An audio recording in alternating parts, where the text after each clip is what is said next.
Dear wrestling, where do I even begin? 13 years ago, I was a little boy who had not a single clue what he was getting into, and now I'm a senior in high school, wrestling in my last high school state tournament. I guess they are right when they say time flies when you're having fun. When I was in kindergarten, one day after school, I had brought home a form to play basketball and gave it to my dad. He, being a former wrestler, was a little startled.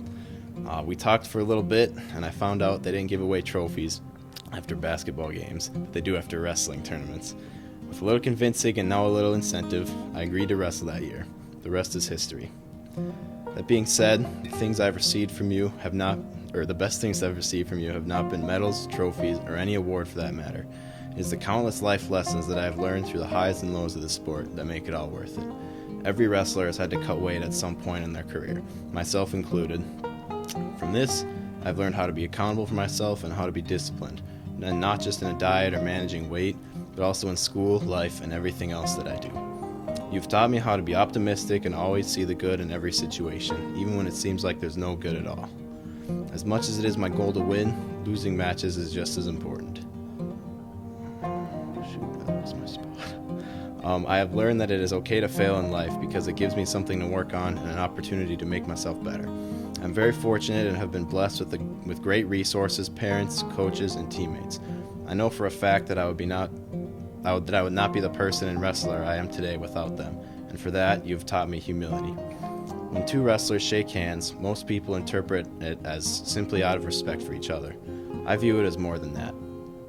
The way I see it, yes, it is out of respect, but it is also a gentleman's agreement between myself and my opponent to give each other our maximum effort for 6 whole minutes. It is my skills versus my opponent's, and we will hold nothing back. From hundreds of times of going through this scenario, I have learned to respect people and the work they put in, and their willingness to test themselves against me and the work I put in. One of the most important lessons you've taught me is that hard work will always lead to success. In fact, the two correlate directly.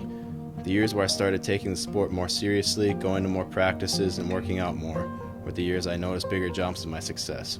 My middle school wrestling and weightlifting coach, Blair Kelly, always preached the term, hard work pays off, and it is the truest thing I've ever heard. Wrestling, I cannot thank you enough for all the life lessons you have taught me. I will cherish and live by them as I continue into the next chapter of my life and wrestling career. That being said, the life lessons are not all I have to thank you for. I also want to thank you for the lifelong relationships I've been able to build with coaches, teammates, and opponents along the way. A lot of my best friends have been made through wrestling, and without them, I don't know where I would be. Out of everything, though, I most want to thank you for showing me what it's like to be part of a team, especially because some people don't get to experience that feeling. I'm very fortunate to have great teammates surrounding me and would do almost anything for them. I just want to tell you that I'm very blessed. Looking back on it, joining wrestling 13 years ago was the best decision I've made in my life. The life lessons that I have learned are lessons that can't be taught in a classroom. The bonds I have with teammates, friends, and coaches will last a lifetime. Without you, I don't know where I would be at this point in my life. And for that, to the great sport of wrestling, I say thank you.